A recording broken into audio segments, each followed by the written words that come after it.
రాంబాబు గారు బాగున్నారా? బాగున్నాయండి. ఎక్కడున్నారు? ఏదో యూట్యూబ్ లో మీ ఎమ్మెల్యే గొప్పతనం కనపడితే మీరు గుర్తుకొచ్చారు నాకు. వాడు ఎవడో చెబుతున్నాడు సంవత్సరానికి 100 కోట్లు అంటే ఇది కేస్ స్టడీ, దేశ చరిత్రలోనే గొప్ప విషయమేనండి. అంటే ఇది మీరు అబ్జర్వ్ చేశారో లేదో, ఉమ్. అసలు వ్యవస్థ మనం ఉన్నప్పుడు లేదండి. అలాగే ఇప్పుడు ఎమ్మెల్యేస్ అంటే కూడా రాంబాబు గారే కదా పెట్టింది, రాంబాబు అని అడిగాను.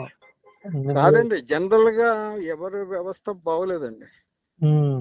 మా జిల్లాలో ఒక మొత్తం ఫ్యూ అంతా ఎందుకు 1 year లో చెడ్డ పేరు తెచ్చుకుంటున్నారు? ఇంకా 4 ఏళ్ళు ఉంది కదా. 4 ఏళ్ళు ఉన్న చెడ్డ పేరు తెచ్చుకోవడం ఏంటండి? అసలు 4 ఏళ్ళు వదిలేండి. అసలు పార్టీకి ఎంత డ్యామేజ్. ఉమ్. ఇతను ఇంకో రకంగా తయారయ్యాడు. ఉమ్. నా దగ్గరకు వచ్చినప్పుడు కేకలేస్తా ఉంటాను, ఏంటి నువ్వు అని కేకలేస్తా ఉంటాను. కొంత ఈ అల్లరి ఎక్కువ జరుగుతుంది.